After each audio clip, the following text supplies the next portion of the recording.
მოგესალმებით, მე ვარ ნათია კალანდაძე, ეს არის გადაცემა „აისტორია სივრცე“, სადაც ისტორიულ და ლიტერატურულ საკითხებს განვიხილავთ მრავალშრიანი ანალიზის, კონტექსტისა და კრიტიკული გააზრების საფუძველზე. დღევანდელი გადაცემა ერთი ადამიანის ისტორიას არ ეხება, ეს არის საუბარი ტკივილზე, იდეაზე, ეპოქაზე, რომელმაც შეცვალა საქართველოს ბედი.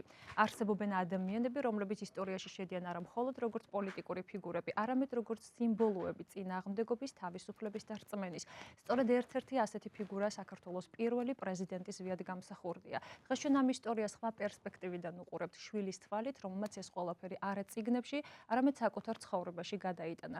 დღევანდელი ჩემი სტუმარი გახლავთ ადამიანი, რომელიც ერთდროულად არის დიდი ქართული ინტელექტუალური და პოლიტიკური მემკვიდრეობის ღირსეული გამგრძელებელი, საქართველოს ეროვნული ბიბლიოთეკის გენერალური დირექტორი, ისტორიის დოქტორი ბატონი კონსტანტინე გამსახურდია. მოგესალმებით ბატონე კონსტანტინე და მადლობა რომ მიღებთ გადაცემაში მონაწილეობას, ჩემთვის დიდი პატივია ეს. მოგესალმებით ნათია, მივესალმებით ჩვენს მაყურებელს. იმედია საინტერესო საუბარი გამოგვა. როგორც აღნიშნეთ, დღევანდელი გადაცემა ეძღვნება საქართველოს პირველ პრეზიდენტს ზვიად გამსახურდიას. მე მინდა ცოტა შორიდან დავიწყოთ მასზე საუბარი. როგორ გარემოში იზრდებოდა ზვიად გამსახურდია და რა გავლენა იქონია მასზე მამამ, ბუმბერაზმა, მწერალმა და საზოგადო მოღვაწემ კონსტანტინე გამსახურდიამ მისი მსოფლმხედველობის ჩამოყალიბებაში. სრულიად ლოგიკურია საუბრის დაწყება ასე, როდესაც მსჯელობთ ჩვენ ზვიად გამსახურდიას ბიოგრაფიაზე. იგი, რა თქმა უნდა, გაიზარდა, დაიბადა და აღიზარდა კონსტანტინე გამსახურდიას ოჯახში და ამავე დროს იგი იყო იმ სოციუმში, სადაც იყვნენ იმ დროის მოწინავე ახალგაზრდები. ჩვენ შეგვიძლია რამდენიმე მათგანი დავასახელოთ, მაგალითად, გურამ დოჩანაშვილი, მაგალითად, მერაბ კოსტავა, ჯონდო მეტრეველი, გელა ჩარკვიანი, ვოვა სიხარულიძე, ეს ახალგაზრდები და სხვები, თემურ ცერცვაძე, ეს ახალგაზრდები თქვენ წარმოიდგინეთ, იყვნენ ჩართულები კულტურულ ცხოვრებაში, ისინი სკოლაში, ჯერ კიდევ სკოლის პერიოდიდან ისტორიას ხედავდნენ დაახლოებით ისე, როგორც ხედავდა ივანე ჯავახიშვილი, სიმონ ჯანაშია. პოლიტიკას ისინი არ კითხულობდნენ ისე, როგორც ის შუქდებოდა გაზეთ პრავდაში და ქართულ გაზეთ კომუნისტში. ლიტერატურას ისინი არ კითხულობდნენ ისე, როგორც ეს ესმოდა ბესოჟღენს ან რომელიმე თქვა საბჭოთა რუს კრიტიკოსს. მუსიკასაც ისინი ისე არ ხედავდნენ, როგორც ამას მაგალითად საბჭოთა კავშირის კულტურის სამინისტროს ფუნქციონერები ხედავდნენ ამას, როგორც ისინი ისმენდნენ ან როგორც ისინი გაიაზრებდნენ ხო მუსიკის ისტორიას. ფილოსოფიას ისინი არ კითხულობდნენ ისე, როგორც მარქსი და ლენინი წაიკითხავდა. აი წარმოვიდგინოთ აი ეს ყველაფერი ერთიანობაში. რასაკვირველია კონსტანტინე გამსახურდიას ოჯახშიც იქ იყო ის შემოქმედება, რომლის რედაქტორიც იყო თვითონ ერთ-ერთ თავის ესე ვთქვათ მოგონებაში უწერია, რომ მეო როდესაც გავხდიო 12 წლის, რომ მწერალმა მომანდო გასწორებაო. კორექტირება თავისი ესე ვთქვათ ნაწერების. მწერალი იმ პერიოდში, როდესაც ზვიადი დაიბადა ეს დიდოსტატის მარჯვენა გამოვიდა ზუსტად იმ წელს და წიგნსაც სხვათა შორის აწერია, ერთ-ერთი წიგნი არის წარწერით ზვიადს დიდოსტატთან ერთად დაბადებულს და შემდეგ უკვე მწერალი მუშაობდა დავით აღმაშენებელის ტეტრალოგიაზე, რომელზე მუშაობაც საკმაოდ დიდხანს გაგრძელდა და როგორც ჩანს ის ჩართული იყო ამ ყველაფერში. და ამიტომაც არ არის გასაკვირი, რომ 1956 წელს, როდესაც საბჭოთა კავშირში დაიწყო უდიდესი ძვრა დაკავშირებული იოსებ სტალინის სიკვდილთან. კერძოდ ხრუშჩოვის გამოსვლა ცნობილ პლენუმზე, სადაც მან დაგმო სტალინიზმი, სტალინის პიროვნების კულტი და სხვათა შორის ილაპარაკა იმ გასაოცარ წინსვლაზეც, აი პარადოქსულ რაღაცას გეუბნებით, რომელიც საქართველოს რესპუბლიკაში თითქოს იყო, რომელიც აი შეადარა თურქეთს, მეზობელ თურქეთს და თქვა, რომ რაღაცები საქართველოში სტალინის პირობებში უფრო წინ იყო, ვიდრე თურქეთშიო. მაგრამ ამავე დროს ეს დემონტაჟი პიროვნების კულტისა მიმდინარეობდა რაღაცნაირი შეურაცხყოფელი ფორმით ზოგადად ქართველების მიმართ. ის ქართველად იქნა აღქმული ამავე დროს, ანუ ხრუშჩოვის და მისი თანამებრძოლების მიერ, რომლებმაც ძალიან მალე მოაშთეს ლავრენტი ბერია და შემდეგ უკვე დაიწყო ის პროცესები, რასაც უკვე თბილისში მოყვა 1956 წლის 9 მარტი და ზვიად გამსახურდია იგონებს, მე იმ ღამესო უკვე სხვანაირი საქართველო ვიხილეო. ეს ის საქართველო არ იყო. აქ უკვე ისმოდა მოღალატეებო, სამშობლოს მოღალატეებო, ნაძირალებო, თქვენ გასამართლდებით აუცილებლად. აი ესეთი შეძახილები ისმოდა. გაუმარჯოს დამოუკიდებელ საქართველოსაც კი, აი წარმოიდგინეთ ვიღაცებმა ესეთი ლოზუნგებიც კი წამოისროლეს, რაც უპრეცედენტო ამბავი იყო 1924 წლის დიდი აჯანყების ჩახშობის შემდეგ. და ზვიად გამსახურდია და მისი მეგობრები ამის შემდეგ ქმნიან ორგანიზაცია გორგასლიანს. ზვიადი აქ ლიდერია და ის აკეთებენ, აი ამზადებენ ცნობილ პროკლამაციას, სადაც გამოხატავენ თანამდგომას გმირი უნგრელი ხალხის მიმართ. უნგრეთში 1956 წელს მოხდა ძალიან დიდი მოვლენები და ჩაახშეს პრაქტიკულად უნგრელი ხალხის ბრძოლა დამოუკიდებლობისკენ და ისინი საქართველოს დამოუკიდებლობას მოითხოვენ და კომუნისტების გასამართლებას. ბატონო კონსტანტინე, მე მინდა გაიხსენოთ არა პოლიტიკოსი და არა პრეზიდენტი ზვიად გამსახურდი, არამედ როგორც მამა. როგორი იყო ის ოჯახურ და ადამიანურ განზომილებაში და არის თუ არა რამე ისეთი პირადი გაკვეთილი, რომელიც მიიღეთ მამისგან და დღემდე ატარებთ მას? სხვათაშორის, აი ეხლა ამ ამბებს, რასაც გიყვებით, ძალიან მალე ზვიად გამსახურდია დაოჯახდა. პირველი ოჯახი მისი უკავშირდება, ანუ ძალიან მალე მოხდა ეს 1960 წელს.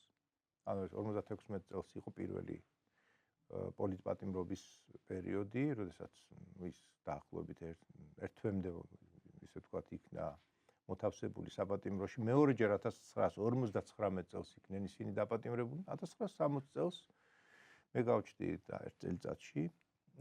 მე რაც მახსოვს, ეს იყო როგორი რა მიცით, გარკვეული რაღაცნაირი სერიოზულობა, რომელიც სუფევდა ოჯახში.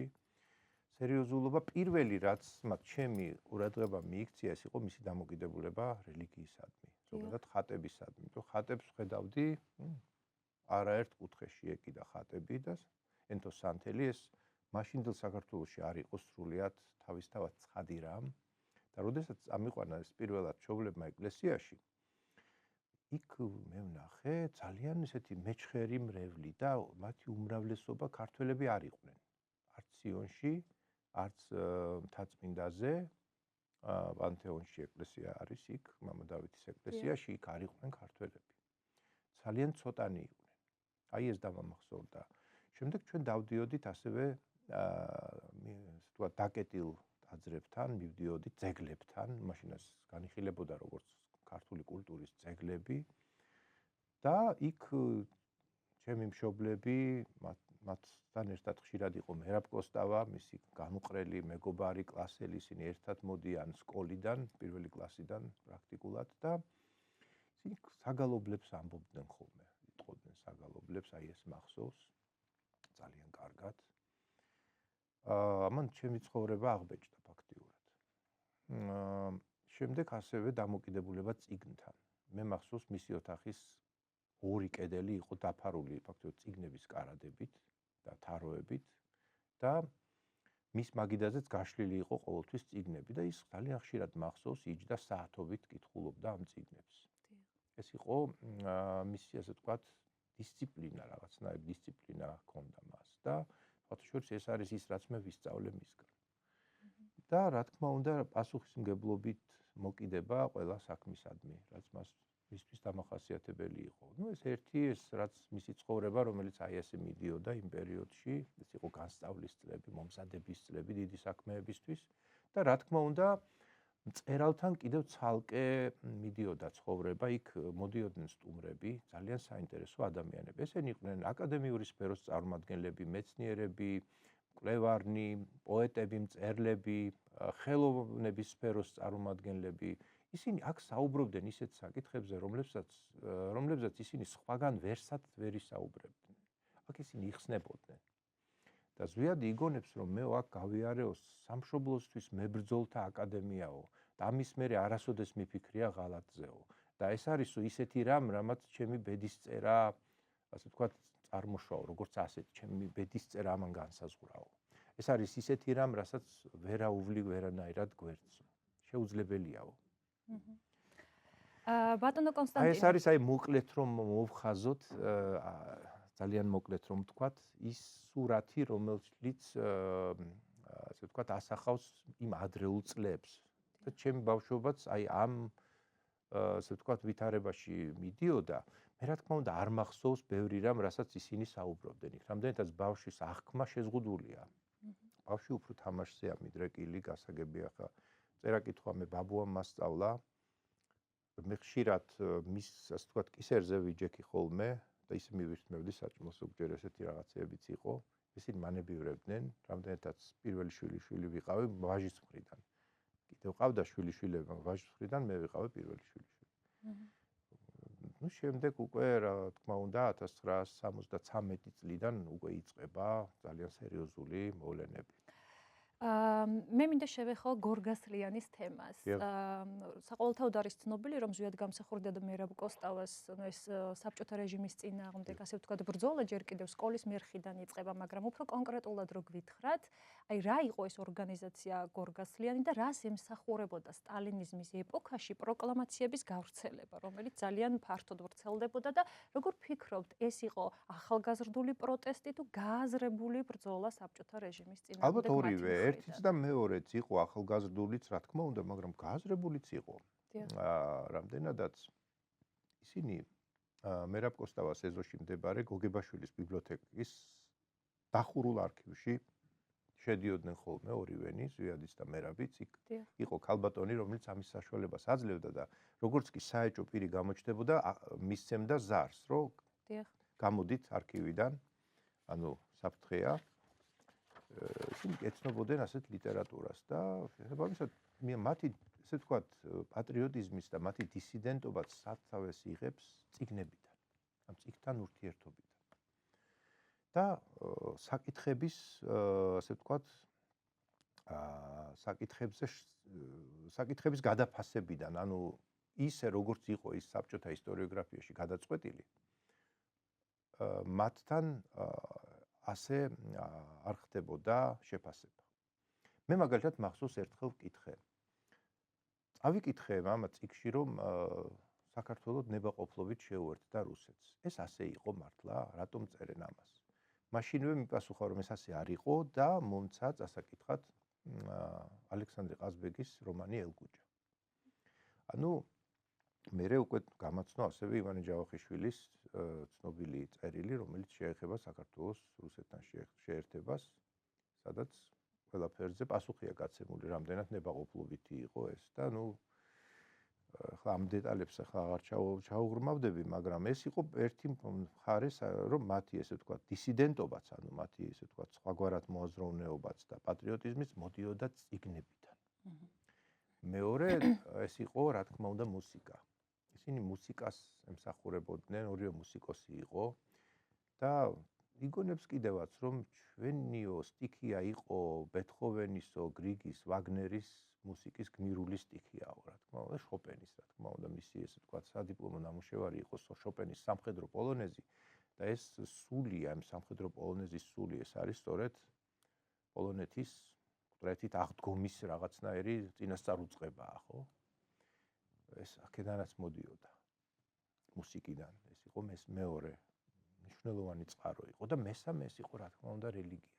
ოღონდ რელიგია არა ისეთი, როგორიც თქვათ მაშინდელ დამორჩილებულ და გატეხილ, აი რაღაცნაირად მორალურად გატეხილ სამბუდელო პირს შეიძლება ჰქონოდა, იმიტომ რომ სამბუდელო პირი ბევრი გატეხეს, ვინც ვერ გატეხეს, ისინი დახვრიტეს, ან გაისტუმრეს ციხეებში, კოლონიებში, გულაგში, გულაგი იცით რაც არის.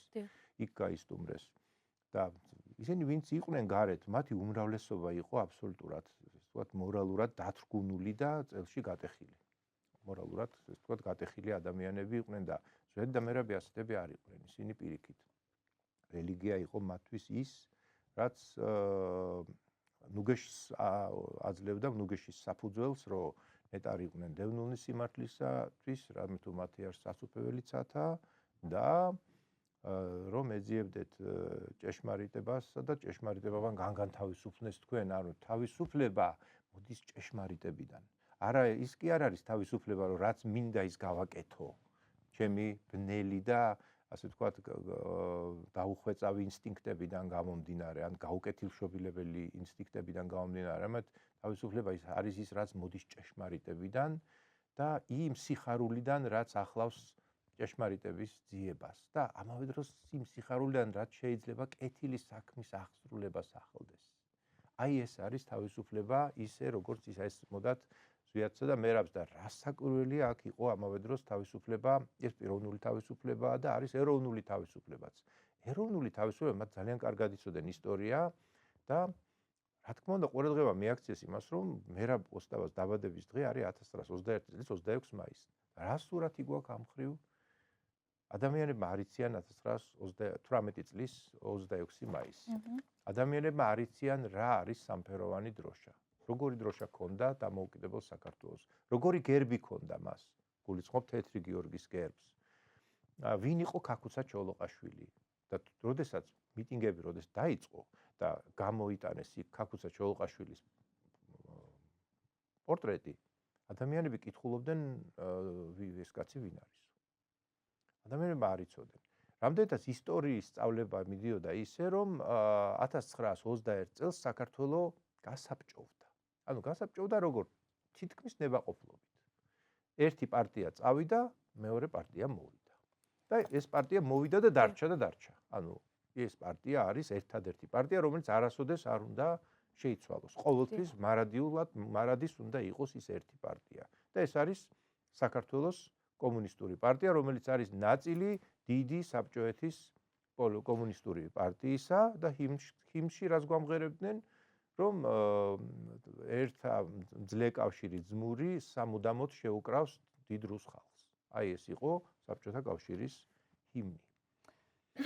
ბატონო კონსტანტინე, განსხვავებულად მოაზროვნე ადამიანებს, ანუ დისიდენტებს რომ დავუბრუნდეთ. როდიდან ხდება ზვიად გამსახურდიასა და მერაბ კოსტავას დაკავშირება ამ დისიდენტურ მოძრაობასთან, როგორ განვითარდა შემდეგ ეს მოვლენები და რა როლი ითამაშა ამ ყველაფერმა ეროვნული თვითშეგნების გაძლიერებაში? იცით, გორგასლიანში ყოფნამ და გორგასლიანის, ასე ვთქვათ, მცდელობებმა ისინი დაარწმუნეს, რომ საბჭოთა კავშირთან და საბჭოთა ხელისუფლებასთან ფიზიკური ანგარიშის გამკლავება შეუძლებელია. დიახ. ამიტომ მათ არჩიეს გადაედოთ ეს საკითხი და რაღაცნაირად თავის თვითგანვითარებას მიიღეს ხელი, განათლება, მიიღეს სოლიდური განათლება, ისწავლეს ენები და გააღრმავეს ცოდნა ყველაფერში. ამავე დროს ისინი ესაუბრებოდნენ ადამიანებს, ვთქვათ, დაინტერესებულნი იყვნენ პრობლემებით, ვთქვათ, რა პრობლემა დგას, ვთქვათ, ძეგლთა დაცვას რაც შეეხება. რა ხდება, ვთქვათ, ქართულ ენასთან დაკავშირებით. და ეს რაღაცებს ისინი სისტემატიურად სწავლობდნენ, შეისწავლიდნენ, მაგრამ უკვე რასაც დისიდენტობა ქვია და სხვაგვარად მოაზროვნება, ეს უკვე იწყება პრაღის გაზაფხულის შემდეგ. ეს არის 1968 წელი, როდესაც საბჭოთა ჯარებმა ჩაახშეს როგორც უნგრეთში მანამდე, ისე ჩეხოსლოვაკიაში ჩაახშეს მცდელობა ქვეყანას დაეღწია თავი საბჭოური მარწუხებისგან, საბჭოური სოციალიზმის მარწუხებისგან და რაღაცა სოციალიზმი დაემყარებინა თქო ადამიანური სახით. მიუხედავად ამისა, იქ შეიჭრნენ საბჭოთა ჯარები და სისხლში ჩაახშეს ეს აჯანყება. მოსკოვში 8 გამბედავმა მამაცმა ადამიანმა წითელ მოედანზე გამართა მიტინგი. ესენი იყვნენ რუსი უფლებადამცველები, რომლებიც 5 წუთში იქიდან, რა თქმა უნდა, გააქრეს, დააკავეს და ნაწილი მრავალწლიან, ასე ვთქვათ, პატიმრობაში გაუშვეს და ნაწილი ფსიქიატრიულ საავადმყოფოებში გაამწესეს. სწორედ აქედან იწყება საბჭოთა კავშირში მოძრაობა და ის უკავშირდება ორ ძალიან ცნობილ ფიგურას. ერთი ეს არის აკადემიკოსი ანდრეი სახაროვი, რომელმაც საბჭოთა კავშირს შეუქმნა წყალბადის ბომბი, მაგრამ შემდეგ მოინანია ეს ამბავი და გახდა საბჭოთა კავშირის რეჟიმის მოწინააღმდეგე და მწერალი ალექსანდრე სოლჟენიცინი, რომელმაც დაწერა გულაგის არქიპელაგი, სტალინურ სისტემაზე. აქედან იწყება, შემდეგ უკვე მოდის ახალი თაობა ყველგან პოლიტიკოსების. ბალტიისპირეთში, უკრაინაში, მაგალითად, ვიაჩესლავ ჩორნოვილი, სტეპან ხმარა, ბალტიისპირეთში გუნარს ასტრა, ანტანას ტერლიაცკასი, პოლონეთში სოლიდარობა იწყებს ფორმირებას, აქ არის ლეხ ვალენსა, იაცეკ კურონი, ჩეხოსლოვაკიაში ვასლავ ხაველი, უნგრეთში არპად ბგენცი და ასე შემდეგ. ეს ახალი თაობის მოღვაწეებია, დისიდენტები, ასე ვთქვათ. შემდგომში ნაწილი პოლიტიკოსიც გახდა ოღონდ ეს უფრო აღმოსავლეთ ევროპაში და გამონაკლისი აქვს ზვიადგამსახურდია რამდენადაც საბჭოთა სივრცეში აი კლასიკური დისიდენტი და სხვაგვარად მოაზროვნე მხოლოდ ერთი იყო დანარჩენი ყველგან ყოფილი კომუნისტები მოვიდნენ სათავეში. ნუ საქართველოში ყოფილი კომუნისტი დაეპატრონა ყველაფერს გულისხმობ 1992 წლის სამხედრო კრიმინალური გადატრიალების შედეგად, მაგრამ მანამდე მაინც ის 14 თვე იყო საქართველოში ყოფილი უფლებადამცველი დისიდენტი ზვიადგამსახურდია. აი აქედან იწყება, ასე ვთქვათ, საბჭოთა კავშირში ეს მოძრაობა, რაც თავიდან დაკავშირებული იყო ადამიანის უფლებებთან, ხოლო 1975 წლის აგვისტოდან მოყოლებული ეს უკვე უკავშირდებოდა ჰელსინკის პროცესს. ანუ ჰელსინკში საბჭოთა კავშირმაც მოაწერა ხელი. დღეს ხათაშორის არაერთხელ წავწდომი ვარ, ნუ ამ ბოლო ხანებშიც საკითხს, რამე ვთქვათ, გაამჯობესება მოიტანა თუ არა ჰელსინკის პროცესმა და რა თქმა უნდა მოიტანა მან. მიუხედავად არის ესე პირდაპირ არ ჩანს, საბჭოთა კავშირში ყოველ შემთხვევაში პირველ ხანებში განსაკუთრებით ანგარიშს უწევდნენ იმას, რომ მათ ხელი მოაწერეს რაღაცას. მაგრამ რა თქმა უნდა, აქაც წინააღმდეგობა იყო პოლიტბიუროში, სხვათა შორის ანთროპოვი იყო წინააღმდეგი, ის ამბობდა, რომ ხელი არ უნდა მოვაწეროთ, იმიტომ რომ ისინი შეგვითრევენ რაღაც პროცესში და შემდეგ ჩვენ წაგებულები დავრჩებით. დიახ. უნდა ვთქვა, რომ ამაში ვთქვათ, გარკვეული რეზონი იყო ანთროპოვის ამ შიშში და რაც შეეხება გრომიკოს, პრეზიდიუმის თავმჯდომარეს, ის ყოფილი დიპლომატი იყო და ამბობდა რომ მოვაწეროთ ხელი, არაფერს ეს არ დააშავებს, ჩვენ იგივეს გავაგრძელებთ, ჩვენი პოლიტიკა არ შეიცვლება, უბრალოდ ხელი გვექნება მოწერილი. ამ ჰელსინკის ხელშეკრულებაზე და შემდეგ უკვე ყველგან შეიქმნა ჰელსინკის ჯგუფები და ხდებოდა ადამიანის უფლებათა დაცვა, მაგრამ საინტერესო რა არის, ზვიადგამსახურდია რას იცავდა, დააკვირდით. კი, ადამიანის უფლებსაც იცავდა, იმიტომ რომ ციხეებში ხდებოდა წამება, ხო, ადამიანების, კერძოდ ედუარდ შევარდნაძის დროს მიდიოდა ბრძოლა კორუფციის წინააღმდეგ და იყო შემთხვევები, როდესაც წამებით ხდებოდა სასურველი ჩვენების გამოძალვა. სწორედ ამათი ეს кейსები აღწერა მან ცირეკიძის და უსუპიანის პროცესის შესახებ დაწერილ კვლევაში, რომელიც შემდეგ გავრცელდა დასავლეთში, მაგრამ იყო ძეგლთა დაცვის საკითხი, იყო ეკლესიის საკითხი. კერძოდ ეკლესიაში უშიშროების კომიტეტი ურცხვად აფათურებდა ხელს, იგი აკონტროლებდა ყველა პატრიარქს მანამდე, ვინც იყვნენ და აპირებდა ისეთი ფიგურის, ასე ვთქვათ, წინ წამოწევას, რომელიც ასევე ჰქონდა უშიშროებასთან პირდაპირი კავშირები. და აი აქ უკვე ზვიადგამსახურდია და მერაბ კოსტავა მხარს უჭერენ ცხუმ-აფხაზეთის ახალგაზრდა მიტროპოლიტს ილია შიოლაშვილს. სწორედ ამ საკითხზე არის ჩემი მომდევნო კითხვა. 1977 წელს მინდა შევეხოთ, აი როგორ აიხსნება ერთი მხრივ ზვიადგამსახურდიასა და მერაბ კოსტავას მიერ ფაქტობრივად მხილება, გნებავთ კრიტიკა საქართველოს ეკლესიის, აი ამ სიწმინდების ძარცვის შესახებ და მამათმავლობის შესახებ, რომლის შესახებაც დაიბეჭდა საქართველოს ბომბეში და მეორე მხრივ ისინი მხარს უჭერენ ილია მეორის პატრიარქობას. აი ამ პროცესზე რომ გვესაუბროთ. როგორ არის რომ უშიშროების კომიტეტი და ცენტრალური კომიტეტი ურცხვად აფათურებენ ხელს ეკლესიის საქმეებში, ისინი დავალებებს აძლევენ თავიანთ ესე ვთქვათ ერთგულ აგენტებს და ისინი დაინტერესებულნი არიან იმით, რომ ადამიანები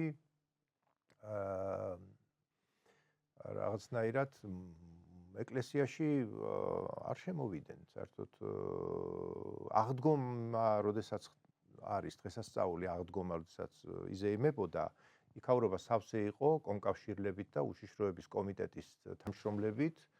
უშიშროების კომიტეტის თანამშრომლებით სავსე იყო და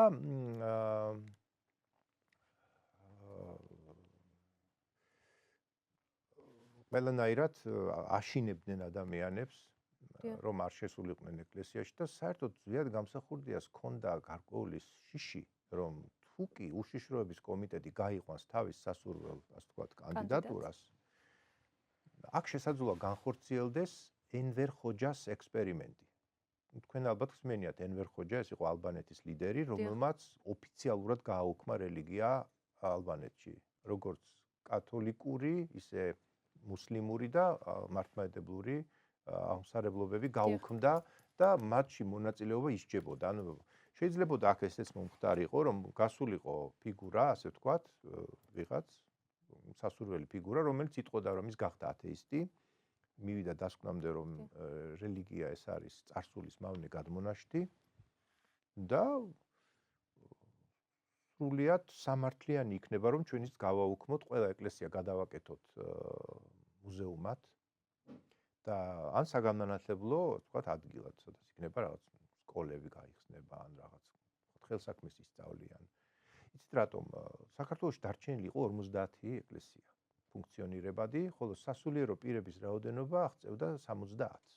წარმოიდგინეთ, მეტი სასულიერო პირი საქართველოს არ ყავდა. დღეს 1000-ობით ყავს, არა, ეკლესიაც 1000-ობით არის.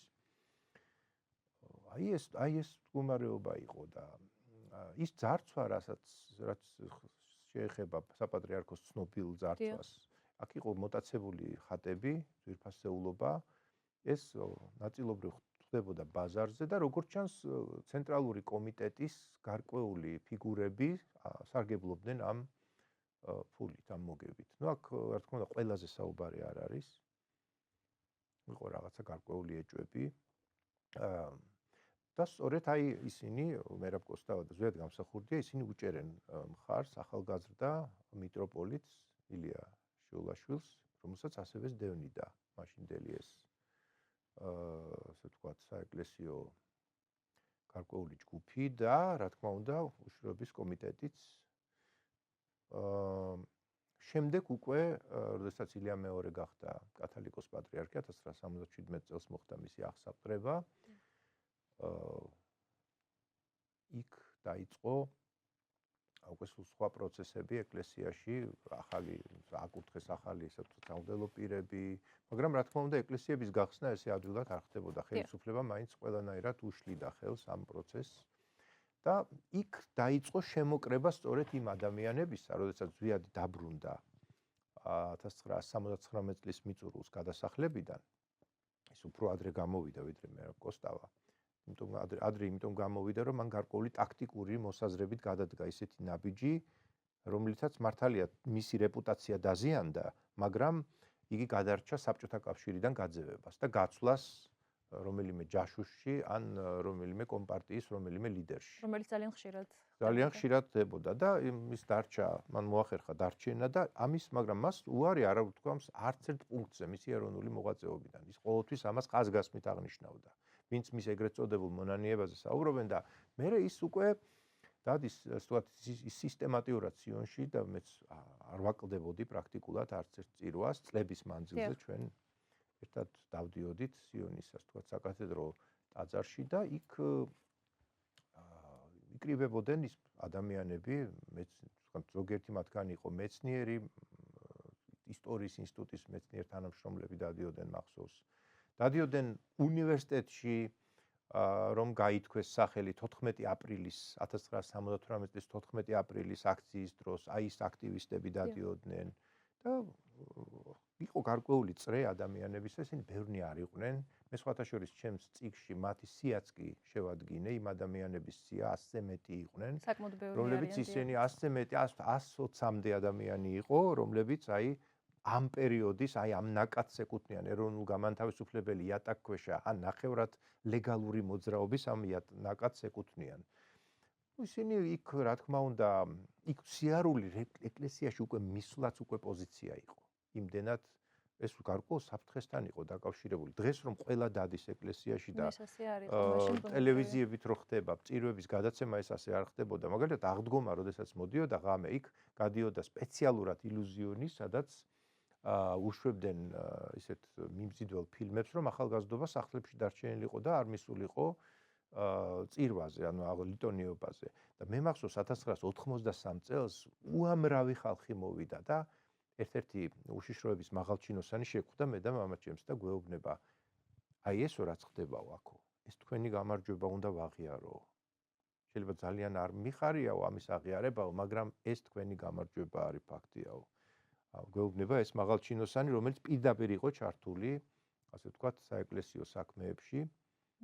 თქვენ იცით, რომ მაშინ არსებობდა საეკლესიო საქმეების რწმუნებული მინისტრთა საბჭოში, ეს იყო რა თქმა უნდა უშიშროების კომიტეტის მაღალჩინოსანი საქართველოს უშიშროების კომიტეტი მეორე მხრივ იყო დაკავშირებული საბჭოთა კავშირის უშიშროების კომიტეტთან, მაგრამ იცით ზოგჯერ თვით საქართველოს უშიშროების კომიტეტშიც კი იყო გარკვეული მცდელობები რეალური ავტონომიის, ასე ვთქვათ, მოპოვებისა და რაღაცნაირი სუვერენობის გამოვლინებისა. ისინი ზოგჯერ ან ატყუებდნენ იმ საბჭოთა კავშირის უშიშროების კომიტეტის ხალხს, რაღაცნაირად თავიდან ირიდებდნენ მათ, იმიტომ რომ ისინი ეს რუსები იყვნენ საოცრად აბეზარა ხალხი, როგორც ჩანს.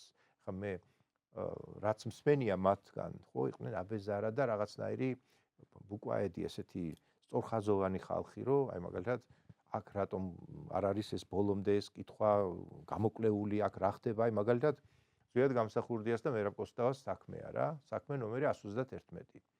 აქ რა ხდება? აქ იბეჭდება ფაქტიურად მთელი საბჭოთა კავშირისთვის, იგულისხმება მოსკოვი, ლენინგრადი და ნაწილობრივ კიევიც. ანუ აქ საქართველოში იბეჭდება ეს ლიტერატურა, იმიტომ რომ მოსკოვშიც და ლენინგრადშიც ჰერმეტულად ამოკეტეს ყველაფერი. ცნობილი პროცესი შედგა იქ იაკირის და კრასინის 70-იან წლებში, როდესაც პრაქტიკულად ამ ორმა პიროვნებამ დაასახელა უამრავი, ესე ვთქვათ, ადამიანი, რომლებიც ჩართულები იყვნენ ამ თვითგამოცემების გავრცელებაში და დაბეჭდვაში. რა თქმა უნდა, ყველანი დაიჭირეს ისინი და პრაქტიკულად ამოკეტეს ყველა შესაძლებლობა.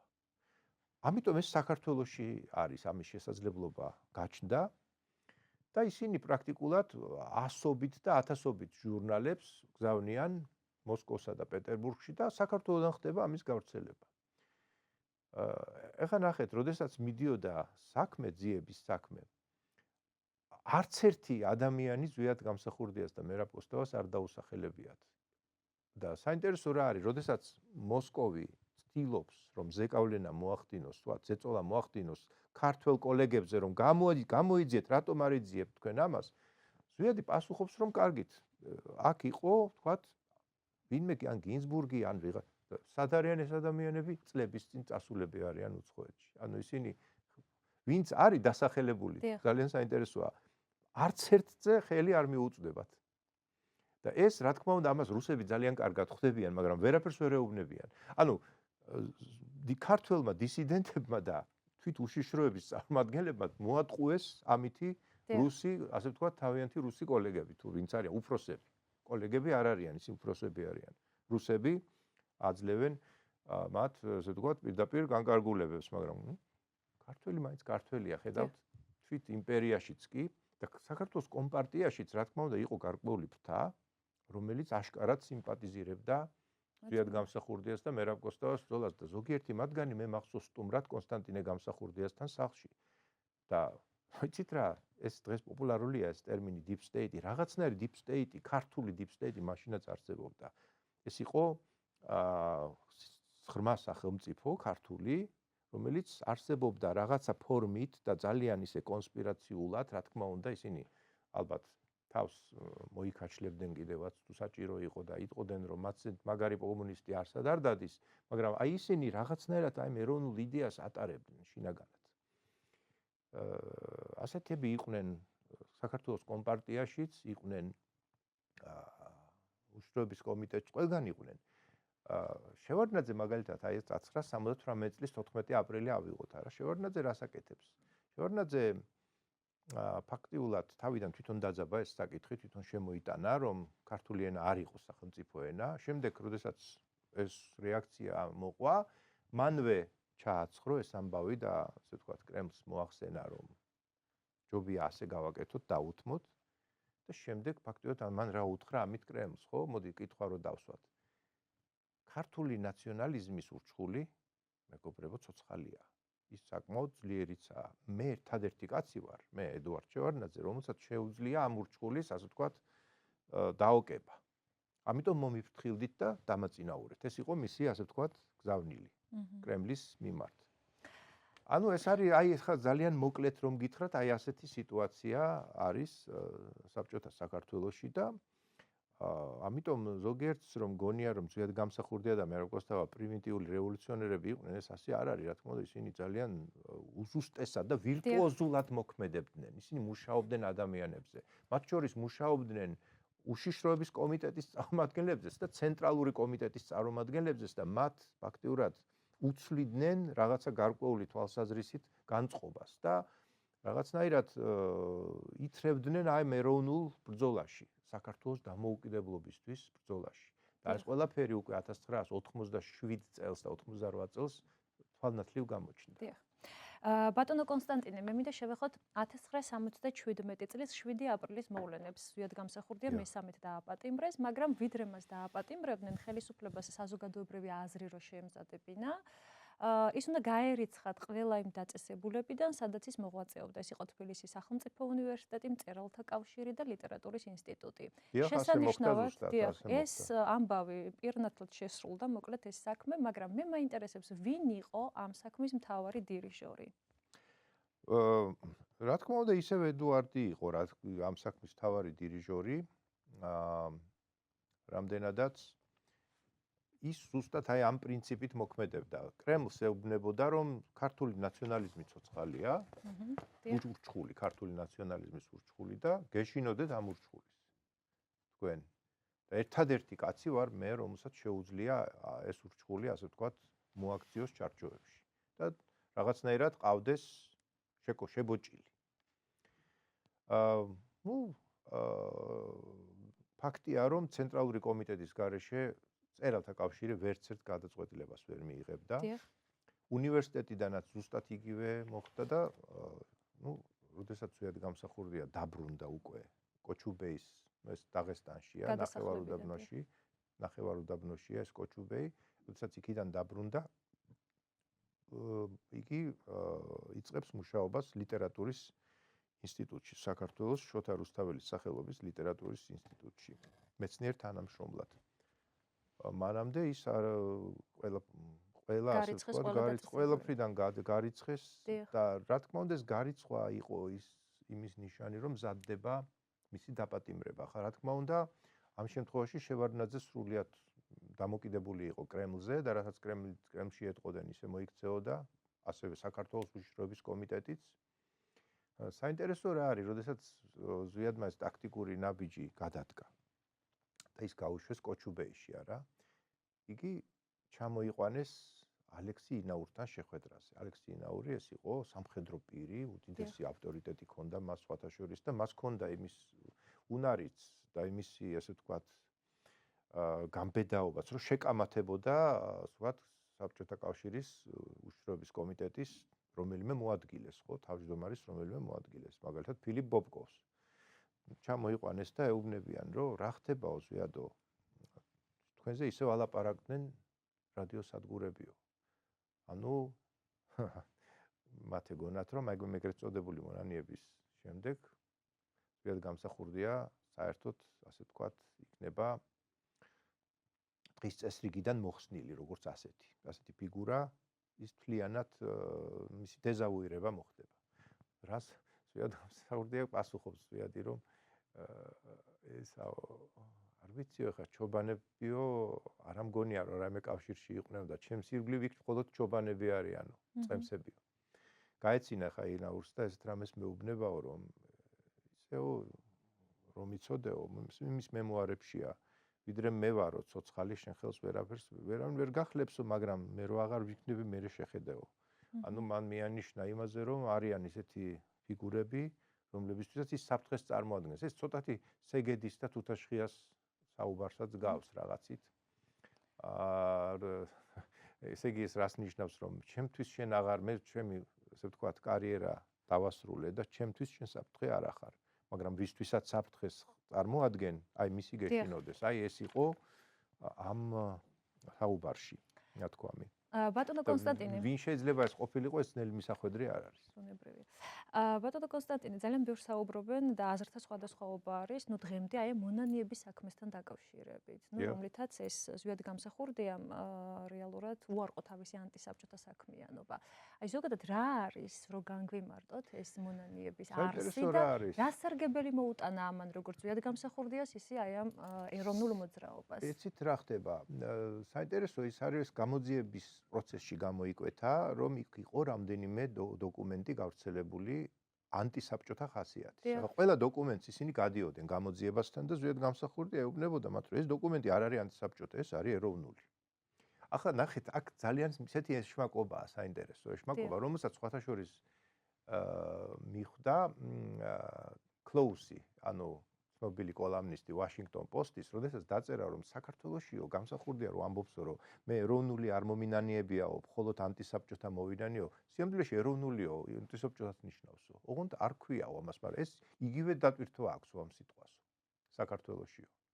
ესე იგი რა გამოდის, რომ მე მოვინანია ანტისაბჭოთა და ბოლომდე დავრჩი ანტისაბჭოთაც.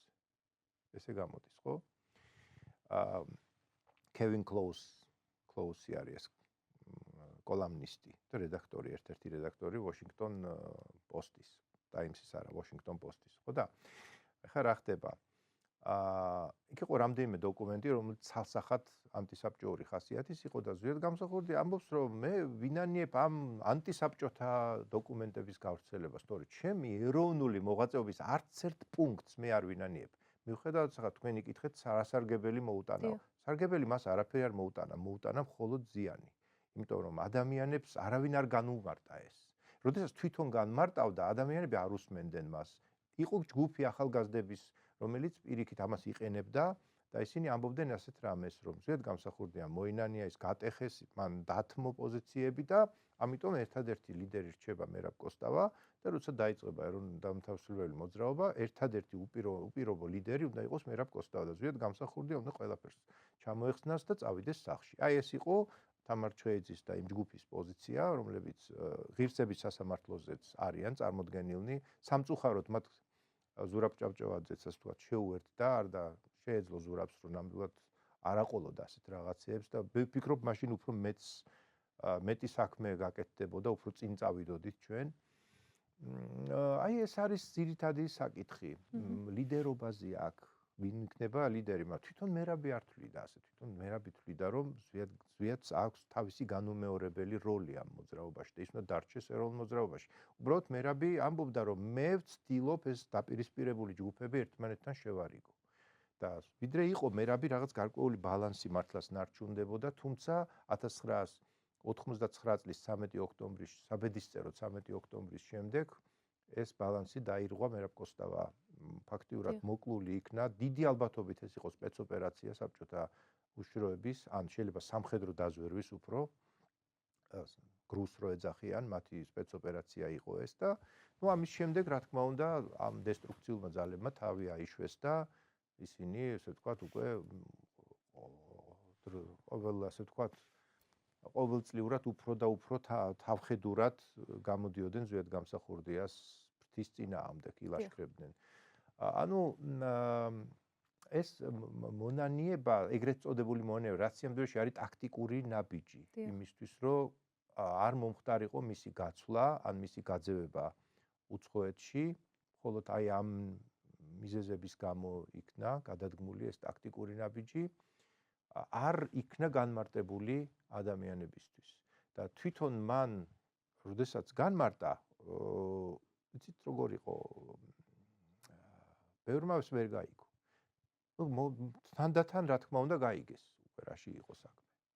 თანდათან მოხდა ამისი, ასე ვთქვათ, გაცნობიერება.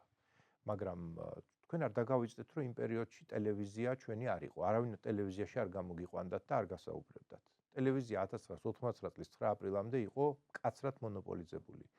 იგივეს ვიტყოდი პრესაზეც. პრესაში არავინ არ დაუბეჭდავდა ზვიად გამსახურდიას ამ განმარტებას. მას უნდა ებეჭდა ისევ და ისევ თვითგამოცემებში, არა, თვითგამოცემები იყო გუშაგი, რომელსაც გია ჭანტურია გამოსცემდა, იყო საქართველო, იყო მატიანე, მაგრამ ეს გავრცელება ამ თვითგამოცემისა იყო შეზღუდული.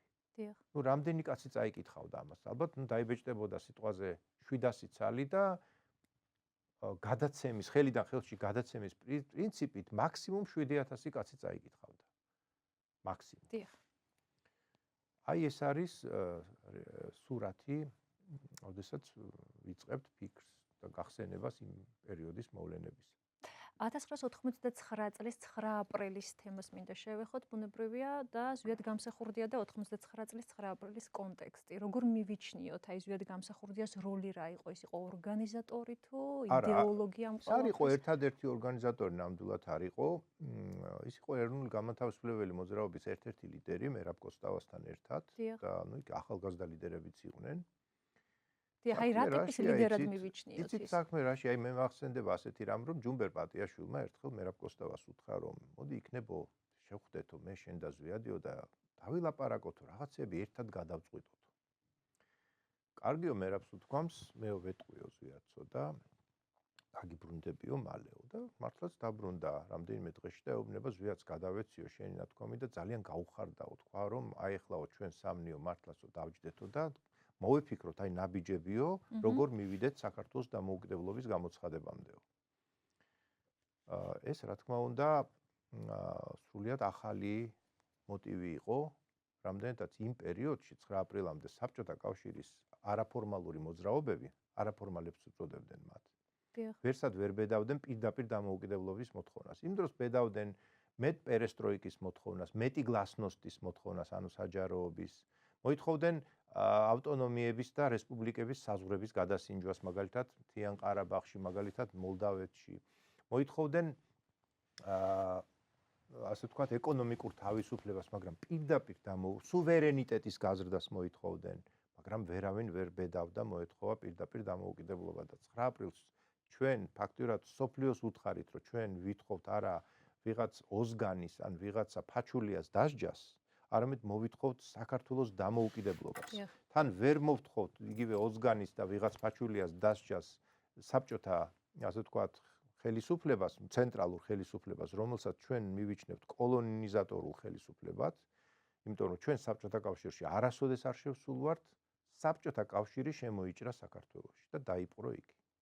აი ეს იყო პრინციპი. ამის გამო, მაგრამ როგორ იყო, იცით, ეს მოთხოვნები, რომელიც პირველ ორ დღეს იყო, არა, და ეს იყო უფრო თამარჩხეიძის ჯგუფის მოთხოვნით, აფხაზეთში გარკვეული სეპარატისტების დასჯა, იმის გამო, რომ მათ ორგანიზება გაუკეთეს ლიხნის წერილს და მოითხოვეს აფხაზეთის გამოყოფა საქართველოდან და დამოუკიდებელ საბჭოთა რესპუბლიკად ჩამოყალიბება.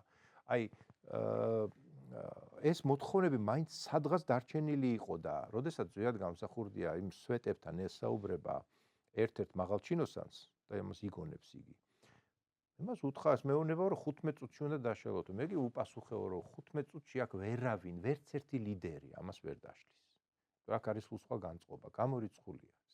მაგრამ 48 საათი რეალისტური ვადა, 48 საათს თუ მოგცემთ და ამავე დროს ხელისუფლება გადადგამს გარკვეულ ნაბიჯებს აფხაზეთში, დააკავებს ვიღაცეებს, თქვათ, აღძრავს სისხლის სამართლის საქმეს. მე შეიძლება რომ ადამიანებს უთხრათ, რომ ის რისთვისაც თქვენ იბრძვით ნაწილობრივ შესრულდა პროცესი დაძრულია, ჩვენ დავიშლებით და კვლავ შევიკრიბებით, მაგრამ რა თქმა უნდა ისინი მზად არ იყვნენ 48 საათის მიცემისთვის. ამავე დროს იქ რაღაცა ტრაგიკული მომენტიც შეიქმნა, რაღაც თვითონ პლენუმმა მოითხოვა თქვათ ჯარის შემოყვანა ცენტრიდან, ან რუსეთიდან ჯარის შემოყვანა და ჯუმბერ პატიაშვილმა ვერ გადადგა ნაბიჯი, რაღაცნაირად გაუჭირდა, მან ვერ მოახერხა ამ ნაბიჯის გადადგმა, რომ პირდაპირ დალაპარაკებოდა ეროვნულ ლიდერებს. ეს დალაპარაკება რომ მომხდარიყო, რა თქმა უნდა ჩვენ ავწდებოდით 9 აპრილის ღამეს, მაგრამ რაღაცნაირი ტრაგიკული გარემოებები შეიქმნა, რომ მან ვერ გადადგა ეს ნაბიჯი, მას როგორც ჩანს, ის თვითონ იყო ზეწოლის ქვეშ მოქცეული იმ დროს და მოხდა ის, რომ რუსეთიდან შემოყვანილმა ჯარმა ფაქტობრივად დაარბია მიტინგი, მაგრამ ჩვენ სადღაც 12 საათამდე არ ვიცოდით, რომ საერთოდ სვერპლი იყო. იცით, მით უმეტეს სვერპლი ასფიქსიით დაღუპული. გულისხმობ იმ რაღაცა მომწამლელი ნივთიერების შესუნთქვით, რომელიც როგორც ჩანს არის ცნობილი ნოვიჩოკის რაღაცნაირი ბიძაშვილი. აი ეს ნოვიჩოკი, რომელიც სოლსბერის ტერორისტულ აქტში გამოიყენეს რუსეთის ასე ვთქვათ აგენტებმა, ეს მსგავსი რაღაც ნივთიერება, როგორც ჩანს, იყო გამოყენებული ამ 9 აპრილის მიტინგის დარბევ და არავინ პრაქტიკულად არ გარდაცვლილა ალესილი ნიჩბით. ყველა ადამიანი, პრაქტიკულად ყველა არის დაღუპული ასფიქსიით. აი ეს ამას აქ ჩვენ მაინც არ ველოდით, რომ ესეთი რამ მოხდებოდა, რა ვიცი, პირიქით. ჩვენ არ გვეგონა რომ არ დარბევას რა თქმა უნდა ცხადი იყო რომ დაგვარბევდნენ, მაგრამ ასეთი სისასტიკით და ასეთი შედეგით დარბევას ნამდვილად არავინ ელოდა. ბატონო კონსტანტინე, მე მაინტერესებს ზვიად გამსახურდიას გამოუქვეყნებელ ჩანაწერებში, ნუ ეს 1999 წლის 9 აპრილის მოვლენებთან დაკავშირებით, თუ არის რამე ისეთი, რაც ჯერ კიდევ საზოგადოებისთვის არ არის ცნობილი? აი ეს რაც გითხარით, ეს საუბრები, რომელიც შედგა მთავრობის სასახლის სვეტთან და სადაც იყო რაღაც გარკვეული შესაძლებლობა, მაგრამ 15 წუთი, რასაც იძლეოდა ხელისუფლება, ეს იყო სრულიად წარმოუდგენელი ვადა. 15 წუთში ვერაფერი ვერ გაკეთდებოდა. აი ეს და რა თქმა უნდა თვითონ სურათი ძალიან საინტერესოდ არის იქ დახატული. ზედ გამსახურდიას შეფასება ასეთია, რომ 9 აპრილმა ის მოძრაობა, რომელიც იყო უპირატესად სტუდენტების და ინტელექტუალების მოძრაობა და რელიგიური აქტივისტების მოძრაობა, აქცია მასობრივ ეროვნულ განმანთავისუფლებელ მოძრაობად და მე როდესაც ჩემს წიგნს წერდი, წიგნს სახელად ჰქვია სამშობლოსა და ერის სახელმწიფოსთვის ზვიად გამსახურდიას ბიოგრაფიული პორტრეტი, იქ პრაქტიკულად 9 აპრილის შემდგომი ნაკადის სია აღარ მაქვს. მე მაქვს სია 1978-დან 87 წლის თებერვლამდე, როდესაც მერაბი გამოვიდა ციხიდან, მერე 87 წლის თებერვლიდან 9 აპრილამდე ეს მეორე ნაკადი აქ უკვე დაახლოებით 350-მდე ადამიანია და უკვე 9 აპრილის შემდგომ სიას აზრი არ აქვს, რამდენადაც იქ ნახევარი საქართველოს უნდა ჩაიწეროს. შეიძლება მეტიც. მე მინდა მესაუბროთ ასევე 1980 ორ უმნიშვნელოვანის თარიღზე, 1991 წლის 31 მარტი და 1991 წლის 9 აპრილი. ასევე პრეზიდენტის ზვიად გამსახურდიას პოლიტიკური ხედვები. აი როგორია მისი ეს წარმოდგენა და ზვიად გამსახურდიას პოლიტიკური ხედვა თავიდან იყო ისეთი, რომ მე როგორც მოგახსენეთ, ძალიან ფრთხილი იყო იგი და სხვათა შორის ცდილობდა რომ მას გაევლოთ სილასა და ქარიბდას შორის. ერთის მხრივ გადაედგა რეალური ნაბიჯები საქართველოს სუვერენიტეტისკენ და მეორეს მხრივ საბჭოთა კონსტიტუცია არ დაერღვია უხეშად, რათა ამას არ მოყოლოდა ცენტრის მხრიდან პირდაპირ შემოჭრა. და ინტერვენცია, სამხედრო ინტერვენცია. აქ რა თქმა უნდა ეს ძალიან დიდი სიფრთხილე იყო. ამიტომ გამოცხადდა თავიდან გარდამავალი პერიოდი. ეს გარდამავალი პერიოდი 5 წელი უნდა გაგრძელებულიყო, მაგრამ რა მოხდა იცით? საქართველოში შეიქმნა რაღაც გარკვეული პრივატ არმია, ერთგვარი, მხედრიონ სგულისხმობ. და სანამ ეს პრივატ არმია არ დააკავეს, მანამდე ესე ვთქვათ, მან დამოუკიდებლობა მაინც ვერ გამოაცხადა. მეორე მხეს, მაგრამ ეს იყო საგანგაშო სიგნალი, რომ საქართველოში ისინი მხარს დაუჭერდნენ. ფაქტია, რომ ცენტრიდან დაუჭერდნენ მხარს რაღაც გავსი ორგანიზაციების წარმოქმნას. და ამის, ეს თქვა, ინფორმაციები უკვე არსებობდა. ეს ერთი. მეორე, ძალიან აგრესიულად იქცეოდა, ასე თქვა, ცენტრი სამხრეთ ოსეთში, ეგრეთ წოდებულ სამხრეთ ოსეთში, მე გულისხმობ ცხინვალის რეგიონს, საიდანაც ხდებოდა ქართული მოსახლეობის გამოძევება და მათი ტერორიზება. ეს ძალიან ცუდი ნიშანი იყო. ეს ნიშნავდა, რომ ცენტრი არ შეეგუებოდა საქართველოს დამოუკიდებლობას. აფხაზეთში სიტუაცია შედარებით უფრო კონტროლქვეშ იყო და მესამე ასევე რა კანონებს იღებდა ცენტრი. ცენტრმა მიიღო კანონი, ჯერ ერთი დაიწყო ნოვოგარიოვოს პროცესი, სადაც უნდა მომხდარიყო განახლებული ფედერაცია, შექმნილიყო, ანუ საბჭოთა კავშირი როგორც განახლებული ფედერაცია და ძალიან დიდი იყო ალბათობა, რომ ეს 15 რესპუბლიკა არ იქნებოდა, მეტი იქნებოდა. იქ სადაც იყვნენ ავტონომიები, ისინი გაუთანაბრდებოდნენ რესპუბლიკებს და რა გამოდიოდა, ჩვენ გაგვითანაბრდებოდა 3 ჩვენი ავტონომია. ანუ საქართველოს უნდა გამოვიდოდა, რომ იქ უნდა შევიდეს საქართველოს საკუთრივ, სამხრეთ ოსეთი, აფხაზეთი და აჭარა. ანუ რეალურად რუსეთიც ასე იქნებოდა, მაგრამ რუსეთში ნაწილი იქნებოდა ალბათ რაღაც რამდენიმე ავტონომიას მისცემდნენ, ასეთ მაღალ სტატუსს, დანარჩენებს ალბათ რეგიონის დონეზე და ჩამოალაბორანტებდნენ და ეს იქნებოდა ახლა. ანუ რეალურად მხოლოდ საქართველოს წააგებდა ამ პროცესში, მეტი არავინ. და ცენტრმა მიიღო, რა თქმა უნდა, ის კანონი, რომ საბჭოთა კავშირიდან გასვლას სჭირდება ერთი რეფერენდუმი კი არ სჭირდება, რეფერენდუმი სჭირდება სოხუმშიც და აფხაზეთში, აჭარაში და სამხრეთ ოსეთში. აი ესე. შემდეგ კიდევ რა იყო საგანგაშო? საგანგაშო, როგორც მოგახსენეთ, იყო ეს ბანდფორმირებების საფრთხე. და ამის შემდეგ უკვე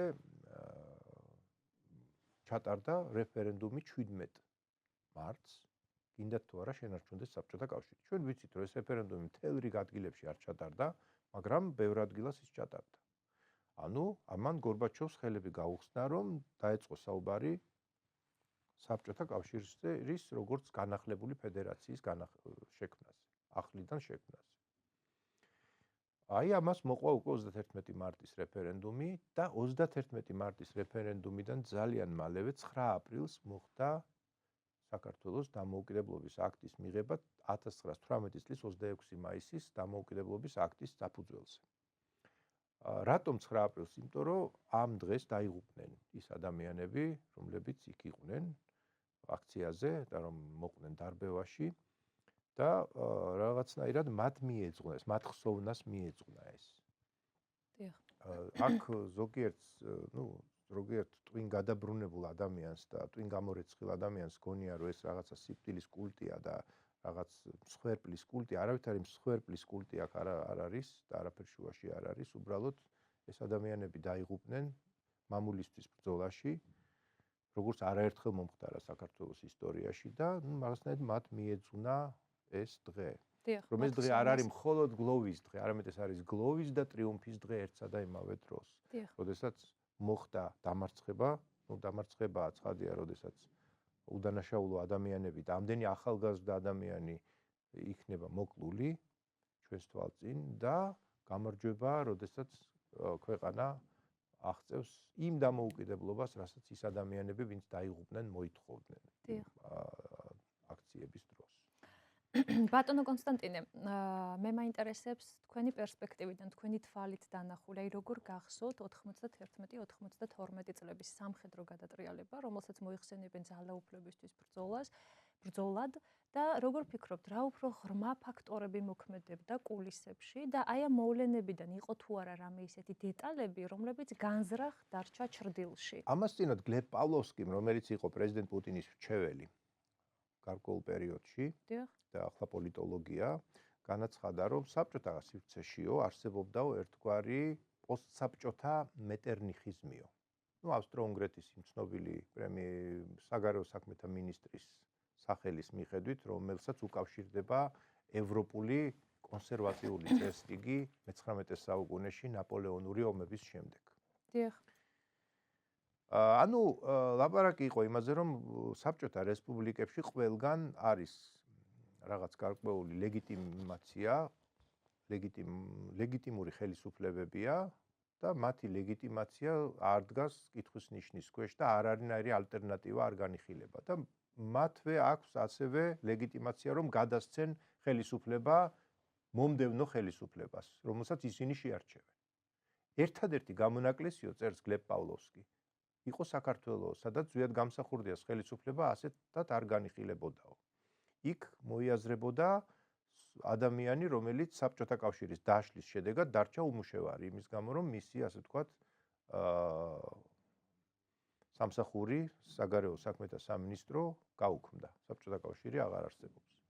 აი სწორედ ეს ადამიანი მოიაზრებოდა ალტერნატივად და ეს იყო გარკვეული კონსენსუსი რუსულ, ასე ვთქვათ, ღრმა სახელმწიფოს, დასავლურ ღრმა სახელმწიფოს შორის და რა თქმა უნდა, ამაში ჩართულები იყვნენ საქართველოს, ასე ვთქვათ, ინტელიგენციის საკმაოდ დიდი ნაწილი, ვინც პიროვნულად ემადლიერებოდნენ იმ ადამიანს და, რა თქმა უნდა, გარკვეული პოლიტიკური პარტიების ასევე ნაწილიც. აი ეს ამ ყველაფერმა ერთად მოგვცა საქართველოში სამხედრო კრიმინალური გადატრიალება, რომელიც რა თქმა უნდა რუსეთის არმიის პირდაპირი, ასე ვთქვათ, მონაწილეობით და ჩართულობით განხორციელდა. როგორი სუსტიც არ უნდა ყოფილიყო ხელისუფლება და ზვიადი სხვათა შორის აღნიშნავს ერთ-ერთ ინტერვიუში, რომ მე ვერ შევძელიო 14 თვეშიო შემექმნა სამხედრო, ასე ვთქვათ, ფორმაცია, რაღაც გულისხმობ ძალოვან სექტორს. აქ იგულისხმება შინაგანი ჯარი, ნორმალური ჩვეულებრივი ჯარი, უშიშროების სპეცდანიშნულების ბატალიონი, ასეთი რამ მე ვერ შევძელიო, ვერ მოვასწარიო. ელემენტარულად ძალიან ძნელი იყო 14 თვეში ამის მოსწრება რა და რეალურად 14 თვეც არ ჰქონდა მას, იმიტომ რომ თუ კი ის მოსკოვის, ასე ვთქვათ, ჩავარდნილ პუტჩამდე შეეცდებოდა ასეთი სამხედრო და ძალოვანი ფორმირებების შექმნას, რა თქმა უნდა, ცენტრი მას დაარტყავდა. ანუ ეს ამის შესაძლებლობა გამოიკვეთა აგვისტოს ბოლოდან, თორემ მანამდე ამის შესაძლებლობა ნამდვილად არ იყო. ანუ გამოდის რამდენი თვე ქონია მას. მას ქონია სექტემბერი, ოქტომბერი, ნოემბერი და 3 თვე, წარმოიდგინეთ, 3 თვე ნახევარი და 3 თვე ნახევარში უნდა მოესწრო მას შეექმნა ძალოვანი სექტორი, არა? ანუ ეს შეუძლებელი იყო ასეთ ვადაში. ამიტომ ზიად გამსახურდია დარჩა შიშველი ხელებით ფაქტიურად მოხალისეების და იმ ახალგაზრდების ანაბარა, ვინც იარაღს ხელი მოკიდა და იცავდა მთავრობის სასახლეს და მოწინააღმდეგე მხარეს ყოველდღიურად ემატებოდნენ ახალი ჯავშანმანქანები, თქვათა შორის თავისი პერსონალით, იმიტომ რომ ჩვენს გვარდიის არც ერთ თას, არც განდგომილს და არც ხელისუფლების მხარეს დარჩენილს არ ყავდა ტანკები, T-72-ები, არ ქონდა ის ქვემეხები, რომლითაც ისინი მთავრობის სასახლეს ესროდნენ, არ ქონდა ის სარაკეტო დანადგარები, არ ყავდა ის ჯავშანმანქანები, რომლითაც ისინი შემოდიოდნენ რუსთაველზე და არა მარტო ჯავშანმანქანები და ტანკები, პერსონალიც არ ყავდა, ვერ მოესწრო უბრალოდ იმ 3 თვე ნახევარში ასეთი პერსონალის გაზრდა. ანუ ყველაფერი იყო დამოკიდებული იმაზე, ვის ექნებოდა მეტი იარაღი, მეტი სამხედრო რესურსი და ეს იყო რუსეთის სამხედრო, პოლიტიკური, ეკონომიკური, ან ფინანსური და სპეცსამსახურული რესურსი, რომელმაც ფაქტურად დაამხო საქართველოს კანონიერი ხელისუფლება და ზოგადად გამსახურდია ოჯახთან ერთად იძულებული გახდა დაეტოვებინა საქართველო და გადასულიყო ჯერ ერევანში, შემდეგ იქიდან უკვე პრეზიდენტ ჯოხარ დუდაევის პირდაპირი მხარდაჭერით გროზნოში. მე როგორც კი დაიწყო ეს სამხედრო მოქმედებები, მე ჩემს ოჯახთან ერთად, მეუღლესთან და ასე ვთქვათ, მცირეწლოვან, ფეხმძიმე მეუღლესთან და მცირეწლოვან ვაჟთან ერთად დავტოვე ჩემი ბინა და გადავედი არალეგალურ ბინაზე, სადაც პრაქტიკულად არავისთან არ კონტაქტობდი. და რატომ? იმიტომ რომ მაშინდელმა, ასე ვთქვათ, ჯანდაცვის მინისტრმა პირდაპირ გამოაცხადა, რომ აპირებენ ოჯახის წევრების, ასე ვთქვათ, დაკავებას, ძევლად აყვანას და მთავრობის სასახლესთან მოყვანას, რომ ზოგადად გამსახურდია დანებდეს. არც ერთ შემთხვევაში ვინც არ უნდა მოიყვანოთ, აი ასე განაცხადა ქალბატონმა ზოძვაშვილმა, ვინც არ უნდა მოიყვანოთ, ჩვენ არ დავნებდებით. რა თქმა უნდა, მე მივხვდი, რომ ამას შესაძლოა მოყოლოდა გარკვეული ქმედებები, მე დავტოვე მაშინვე ჩემი ბინა და გადავედით, ცხოვრობდით არალეგალურად, ვიდრე დავტოვებდით საქართველოს უკვე 1992 წლის 21 იანვარს. მაშინ უკვე ზოგადად გამსახურდია ერევნიდან გადავიდა გროზნოში. მათ საქართველო დატოვეს 6 იანვარს 1992 წლისა. ბატონო კონსტანტინე, მე მაინტერესებს, რას უთვლით შეცდომად პოლიტიკოს ზვიად გამსახურდიას? არის თუ არა რამე ასე? რაშია იცით საქმე? ცოტა რთული საკითხია ეგ. რამდენადაც შეცდომა კი არ არის, უფრო არჩევანია ეს, რასაც შეცდომად ჩანს, ეჩვენებათ ხოლმე მავანს. ეს უფრო არჩევანია. არჩევანი ნიშნავს იმას, რომ შესაძლოა იგი ტრაგიკულად დასრულდეს. ტრაგიკულ ხა მაგალითად დაბრუნება, ხო, აი რომ ავიღოთ დაბრუნება. შეიძლება ამას ვიღაცებმა თქვან, რომ აი ეს შეცდომა იყო დაბრუნება საქართველოში, მაგრამ მე უფრო მგონია, რომ ეს არჩევანია. ეს ის ბედის წერაა, რომელზეც იგი წერს, რომ ამას ვერ გაექცევიო. ის რაც მე მაშინ მივიღეო იმ ეროვნული ბრძოლის აკადემიაშიო, ამასო მე ვერ გავექცეოდი ვერასოდეს ჩემი ცხოვრების მანძილზეო და მისთვის ძალიან ძნელი წარმოსადგენი იყო გროზნოში ჯდომა და იმის ყურება თუ როგორ ეცემა სოხუმი. მით უმეტეს მას ჟიული შარტავასთან ჰქონდა პირდაპირი კომუნიკაცია, არა სატელეფონო. რა თქმა უნდა, იგი დაბრუნდა იმისთვის, რომ თავის გარკვეულ, ასე ვთქვათ, ჯართან ერთად ჩაეღწია სოხუმში და შემდეგ ჟიული შარტავასთან და გენო ადამიანსთან ერთად და ყველასთან სხვათა შორის, ვინც მოინდომებდა იქ დადგომას, თვით შევარდნაძესთან ერთად გაეკეთებინათ განცხადება, რომ ჩვენ ერთობლივად ვიცავთ სოხუმს, დასრულდეს ეს დაპირისპირება, შიდა დაპირისპირება, რაც არის მტრის, ასე ვთქვათ, მოტანილი, მტრის თავზე მოხვეული ჩვენთვის. და უნდა დავიცვათ, რადაც არ უნდა დაგვიჯდეს სოხუმი და იქნებოდა მოწოდება გაკეთებული მთელი საქართველოს ახალგაზრდობის მიმართ, ვისაც შეგიძლიათ იარაღის ტარება, ჩამოდით აქ.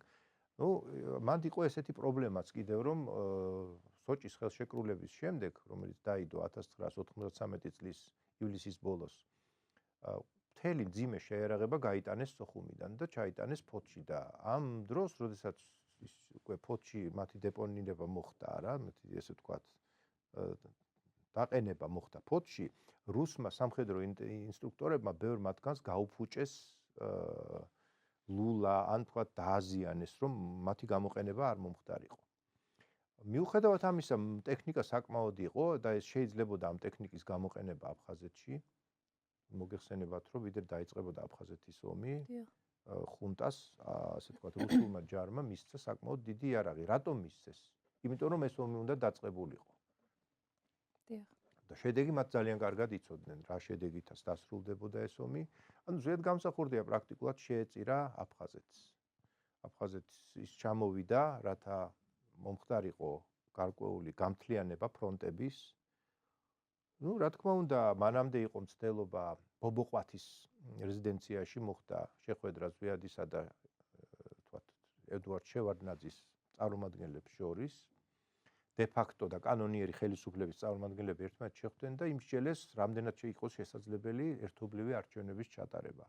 სხვა შორის შეთანხმება თითქმის მზად იყო, ბოლო მომენტში შევარდნაძეს შეეშინდა და უარი თქვა და ისევ ის ძველი და დამაზიანებელი სქემა ამოქმედდა. ყველა -1, ყველა ვინ ანუ იგულისხმება მთლიანი პოლიტიკური სპექტრი minus ზვიადი და minus მისი ერთგული მხარდამჭერები. ამით ფაქტიურად საქართველოს ამომრჩევლის სულ ცოტა 60% პოლიტიკური პროცესიდან ჩაიხსნა. არადა ეს ბობოყვათის პროცესი, რომ ბოლომდე მისულიყო, ეს იქნებოდა ძალიან დიდი გამარჯვება, მაგრამ მას შეეშინდა გარკვეული პოლიტიკური ფიგურებისა, რომლებიც როგორც ჩანს წინააღმდეგი იყვნენ ამ პროცესისა და ისინი აცხადებდნენ, რომ აი ფაშისტებთან როგორ შეიძლება მოლაპარაკება. ანუ ეს ხედავთ, ეს არის ფაქტობრივად უცნობი ისტორია, რასაც მე ხა გიყვებით. ასევე უცნობი არის ის, რომ ზედგამსახურდია ცდილობს რაღაცნაირად ჩავიდეს ფრონტზე, ის ჩადის კიდევაც კოდორში, კოდორის ასე ვთქვათ ფრონტზე, ის ხვდება ოფიცრებს, რომლებიც ოვაციებით შეხვდნენ მას, სხვათა შორის. დიახ. და პირდაპირ ეუბნება, რომ ჩვენ ერთად უნდა გადავარჩინოთ აფხაზეთი, ხო, ამას ეუბნება პირდაპირ. მაგრამ მე უცბად ძალიან სწრაფად მოხდა ყველაფერი, რამდენადაც მტერს ზუსტად ამის ეშინოდა, რომ ქართველები არ გაერთიანებულიყვნენ და შემდეგ უკვე რა ხდება, რომ შემდეგ, ესე იგი, ეს სამეგრელო მთლიანად ჰერმეტულად ამოკეტეს. და როდესაც ისინი გამოდიან სამეგრელოდან და იკავებენ თქვათ სამტრედიას და იკავებენ თქვათ ხონს, ეს იმიტომ ხდება, რომ ისინი ცდილობენ ეს ბლოკადა გაარღვიონ. დიახ. იმიტომ რომ წარმოიდგინეთ, ზუგდიდი არის სავსელ ტოლვილებით. და არავინ არ მოგატყუოთ, რომ ტოლვილები არ ჩამოდიან ზუგდიდში, ან არავინ არ ატარებს მათ თითქოს. ესეც იყო ასეთი დეზინფორმაცია, უტიფარი, უსირცხვილო დეზინფორმაცია. პირიქით, ზუგდიდში 100,000-მდე ტოლვილი არის და არ არის არც სათბობი, არც საკვები, არც ტანსაცმელი, არც შეშა, არც ბენზინი და ხუნტა ამ დროს ამყოფებს ამ რეგიონს სრულ ჰერმეტულ ბლოკადაში. და ბუნებრივია, რომ ისინი ეცდებოდნენ ამ ბლოკადის გარღვევას. მათ არ ელაპარაკებიან, ანუ ბობოყვათის შეხვედრების შემდეგ მათთან საუბარ დიალოგი აღარ ხდება, რა. აი ეს არის ტრაგიკა, რომელიც ახლავს ამ პერიოდის საქართველოს ისტორიას და იმისთვის, რომ ჩვენ კიდევ ერთხელ არ შევიდეთ ასეთ მდგომარეობაში, ჩვენ ის უნდა გავაცნობიეროთ და მოვლენებს უწოდოთ თავის სახელი. ბატონო კონსტანტინე, როგორ ფიქრობთ, შეიძლებოდა თუ არა თბილისის ომის თავიდან აცილება თქვენი გადმოსახედიდან? იცით როგორ არის? თბილისის ომის თავიდან აცილება ერთ შემთხვევაში შეიძლებოდა, თუ კი რაღაცნაირად ის მხარე, მე ვგულისხმობ მხარე, რომელიც მოადგა მთავრობის სასახლე. მთავრობის სასახლე არ მიდგომია თბილისის ზღვას, თბილისის ზღვის ბაზას, არამედ თბილისის ზღვის ბაზიდან მოვიდნენ და მთავრობის სასახლესთან დაიკავეს პოზიციები. რა თქმა უნდა, მიმდინარეობდა მოლაპარაკებები, სადაც ზვიად გამსახურდიამ დაავალა 3 დეპუტატს და ცნობილია ეს სამივე დეპუტატი, ქობულაშვილი, დადეშქელიანი და კიდევ ერთი ხა ზუსტად არ მახსოვს, მათ უკვე ჰქონდათ ეს ასე ვთქვათ, გასაჟღერებელი, იქ საქმელი, რომ ვადამდელი არჩევნები იქნება, ანუ შეთავაზება ვადამდელ არჩევნებზე, ერთობლივი კომისია საარჩევნო და მანამდე ვიდრე ჩატარდება ვადამდელი არჩევნები და ვადამდელი არჩევნები ჩატარდება და დაინიშნება მაშინვე, როგორც კი დასრულდება საქართველოს აღიარება, იმიტომ რომ საქართველოს აღიარების პროცესი უკვე დაძრული იყო. პირველმა ქვეყნებმა უკვე 1991 წლის დეკემბრის მეორე ნახევარში გწნეს. როგორც კი დაიშალა საბჭოთა კავშირი, წამოვიდა ეს აღიარებები და როგორც კი ეს პირველი ტალღა გადაივლის, სადღაც 1-2 თვეში დავნიშნავთ ვადამდელ არჩევნებს. მანამდე შემოთავაზება იყო, რომ ოპოზიციას აეღო რამოდენიმე პორტფელი ხელისუფლებაში. მაგრამ თენგის სიგუა, რომელიც თანახმა იყო ადრე მოლაპარაკებებზე, უცბად ითხოვდა ვადამდელ არჩევნებს, როდესაც მან ასე ვთქვათ, შეიტყო, რომ მიიღებს უკვე ამ თანხმობას და ამ შემოთავაზებას, რომ ვადამდელი არჩევნები მართლაც გაიმართოს, უცბად მან თქვა, რომ დღეს ეს უკვე დაგვიანებულია. და რას ქვია დაგვიანებულია? გუშინ თუ არ იყო დაგვიანებული, დღეს რატოა დაგვიანებული? ესე იგი, მან მიიღო ინფორმაცია, საიდანაც ჯერ არს, რომ უნდა შეუტიო. შეუტიო სამხედრო ძალით და ჩვენ დაგიდგებით ჩვენი T-72-ებით, ჩვენი რაკეტებით, სარაკეტო დანადგარებით, ჩვენი ქვემეხებით და ჩვენი პერსონალით. აი ეს იყო რეალობა და არა ის, რასაც ასე ვთქვათ, ვეზღაპრეები ყვებიან, თითქოს ზოგადად გამსახურდია, საერთოდ არ იყო მზად კომპრომისისთვის. იყო მზად კომპრომისისთვის, უბრალოდ მეორე მხარე არ ფიქრობდა არანარ კომპრომისზე წასვლას, მათ იცოდნენ, რომ ვადამდელი არჩევნების შემთხვევაში ზვიად გამსახურდია ისევ გაიმარჯვებდა. მე მაინტერესებს მეგობრობის ფენომენზე თქვენი მოსაზრება. ანუ ზვიად გამსახურდიასა და მირაბ კოსტავას მეგობრობაზე, ბუნებრივია ჩვენ ამ გადაცემას ისე გვერდს ვერ აუვლით, რომ არ ვახსენოთ მათი მეგობრობის შესახებ და ასევე მაინტერესებს ზვიად გამსახურდიასა და ჯოხარ დუდაევის კავშირი და მათი ეს ურთიერთობა. როდესაც ზვიად გამსახურდია და მირაბ კოსტავა იყვნენ უშიშროების იზოლატორში და მიდიოდა საქმე ნომერი 131, ზვიად იგონებს, რომ ჩვენო როდესაც დაგვაპირისპირებდნენ, ერთმანეთს ლექსებს ვეუბნებოდითო და გაოცებულები იყვნენ ეს გამომძიებლები, ეს რა ხალხიაო, ვინ არიანო ესენიო. ნახეთ, როგორი ისაა აქ მირაბ კოსტავას, აი მაგალითად ზვიადზე. როგორი რახან ლექსი ვახსენე, შევეცდები აღვიდგინო ჩემს მეხსიერებაში.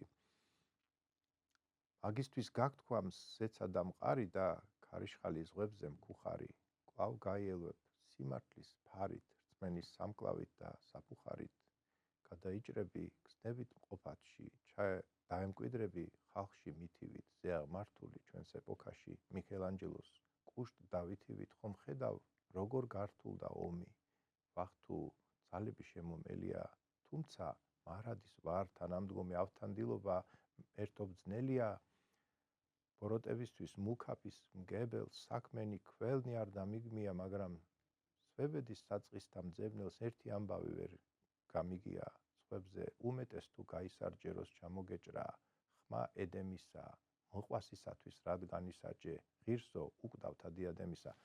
ახლა რას ნიშნავს მოყვასისათვის განისაჯე? განისაჯა, რა თქმა უნდა, იმიტომ რომ ყველა ამბობდა, რომ აი მან მერაბმა არ მოინანია და ამან მოინანია.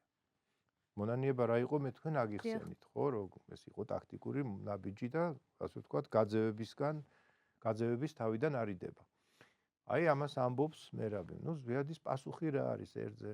ჭონვარე ძმათა კრებული, ერის საფიცარ რაინც გიწოდებს, უკვდავ საქმისთვის, ჯვარზე ვნებული, სასუფეველში შეხვალ იცოდე. და მერე როგორ ამბობს, და ოცნებები ცას მისწვდნენ ჩვენი, ცაც გადაგვეხსნა მარად ჟამული, ხელთუქმნელ ხატის დიდებით მშვენი, ღვთივკურთხეული, ჩვენი მამული და იქვე ამბობს ესეთ რამეს, რომ დანებოდნენ ძაღლნი და ღორნი, შემოსვრა სურდათ ელვარე ჭაღის და მხოლოდ და მაინც ხედავ და მაინც დავრჩით და მაინც დავრჩით მხოლოდ ჩვენ ორნი და მაინც დავრჩით მხოლოდ ჩვენ ორნი გრთალნი რაინდნი მწუხარე სახის. აი ესეთი გაბაასება ჰქონდათ მათ პოეტურ ფორმით, მაგრამ ამ გაბაასებაში ეს არ არის მხოლოდ პოეზია, აქ ძალიან კაფიო, ასე ვთქვათ, დამოკიდებულებები იკითხება, არის სახეზეა. დიახ. და მერაბი ამბობდა, რომ ვერაფერმა ვერ შეარყიაო ჩვენი მეგობრობაო და თუ რაღაცა მოხდა ამ ხრივო, ეს უკვე ქვეყნის დაქცევას უდრისო. მისთვის ეს ქვეყნის დაქცევა იყო და ზვიადი მერაბს უწოდებს რუსთველურ ადამიანს. რომ ეს ამ დღევანდელ მერკანტილურ დროში და გასაცოდავებულ დროში ეს იყო რუსთველური ეპოქიდან გადმოსული ადამიანის შემთხვევით მოსული თითქოს ჩვენთან. თავისი ყველა ღირსებით. და ის თუ გახსოვთ სიტყვა, როდესაც თქვა მერაბზე, მან ასეთი ფრაზა თქვა, რომ ღმერთმაო თითქოს ჩვენი წინაპარი აღვიდგინაო მისი სახით, რომ ჩვენებინა ჩვენთვის როგორი ვიყავით ჩვენ, როდესაც ჩვენი დიდების საუკუნეები იდგაო. ჯოხარ დუდაევზეც რო ვისაუბროთ, ჯოხარ დუდაევი არა მხოლოდ მერაბ კოსტავასა და რა თქმა უნდა, ეს კიდევ ცალკე თემა არის. რაღაც თითქოს მართლა როგორც სამნირო არიან, რაღაც აი რუსთველური სამება არის თითქოს აქაც გმირების სამებაა. რამდენადაც შოთა რუსთაველის პოემა, როგორც ჩანს, ძალიან ღრმად არის დაკავშირებული ჩვენს კოლექტიურ ანარაცნობიერთან. და იმ არქეტიპებთან, რომელიც ამ კოლექტიურ ანარაცნობიერში არიან. ჯოხარ დუდაევი ეს იყო მართლაც საოცრად გამბედავი ადამიანი და მან დააფასა მაშინვე, ზიადი, როდესაც მან ჩაწერა ვიდეო, ცნობილი ვიდეო ჩეჩენთა კონგრესს მიმართა, რომ ხარი დაეჭირათ ჩეჩენი ხალხის საამაყო შვილისთვის ჯოხარ დუდაევისთვის და როდესაც ჯოხარმა უყურა ამ ვიდეოს, მან გაოცებულმა გამოხედა იმ ქართველ წარგზავნილებს, ვინც ეს ჩაუტანეს და თქვეს, მე მეგონა რომ აი ზვიად კონსტანტინეს ძე, ზვიად კონსტანტინოვიჩ ესე ამბობს. ზვიად კონსტანტინოვიჩ აი ისო დაიწყებდაო რაღაც ტაქტიკურ მოძრაობებსო, ასე რაღაცნაირად იტყოდაო, დიპლომატიურად და შემპარავად იტყოდაო და ამან პირდაპირო დამიჭირა მხარიო და ვარო სასიამოვნოდ გაოცებულიო. აი ეს იყო ჯოხარის დამოკიდებულება მისადმი და შემდეგ უკვე როდესაც იქ ჩავიდნენ და აღდგომა დადგა, პირველი აღდგომა ჯოხარ დუდაევი ეწვია მათ და ერთობლივად აღნიშნეს აღდგომა და მან გამოაცხადა იმ წელს აღდგომა ქრისტეს აღდგომა მუსლიმურ რესპუბლიკაში გამოაცხადა ეროვნულ დღესასწაულად. და ასევე საოცარი იყო ზვიად გამსახურდიას დაკრძალვა. და რას ამბობს ჯოხარ დუდაევი, რომელიც დგას მის საფლავთან, რომ ფაქტიურად მე ამით ჩემს თავს ვტირიო. აღარავინ დარჩაო კავკასიაშიო, ვისაც შეიძლება მიმართო. მე კი დავკარგეო ბრძენი მასწავლებელიო და ერთგული მეგობარიო. აი ამას ამბობს ჯოხარ დუდაევი და რა თქმა უნდა იყო სიმართლე იმაშიც, რომ ჩემს თავს ვტირი, რა თქმა უნდა იმის მიხვდა, რომ შემდეგი უკვე თვითონ იქნება. და ფაქტიურად კავკასიის სამივე გმირის სპეცოპერაციის შედეგად იქნა განადგურებული. სპეცოპერაციის შედეგად, დიახ. რუსეთის, ასე ვთქვათ, სამსახურების მიერ. რომლებიც რა თქმა უნდა თავიანთი ეგოისტური, ეგომანური მიზნებისთვის იბრძვიან, მეტი არაფრისთვის. თორემ რუსეთს შეეძლო, რომ ძალიან ნორმალური ადამიანური ურთიერთობა ქონოდა საქართველოსთანაც და კავკასიასთანაც. უბრალოდ ჯერჯერობით რუსეთი ამის მზაობას არ ამჟღავნებს სამწუხაროდ. ბატონო კონსტანტინე, მე მინდა ასევე შევეხოს ვიადგამსახურდიას გარდაცვალებასთან დაკავშირებულ არსებულ აზრთა სხვადასხვაობას. თქვენთვის რომელი ვერსია უფრო დამაჯერებელი და რატომ? ჩემთვის ახლა მე ამ საქმეს ესე ვთქვათ მოკლევის დონეზე ვიძიებდი პარლამენტში. ეს იყო მე-7 მოწვევის პარლამენტში 2009-დან 2011 წლის თებერვლამდე, როდესაც ჩვენმა კომისიამ წარადგინა ძირითადი დოკუმენტი და ის მოწონებული იქნა სესიის მიერ. და ჩვენ ამის შემდეგ ის გადაუგზავნეთ საქართველოს მთავარ პროკურატურას. იქ ეს არის 370 გვერდიანი დოკუმენტი, სადაც კრიმინალისტების დასკვნაც არის ჩართული.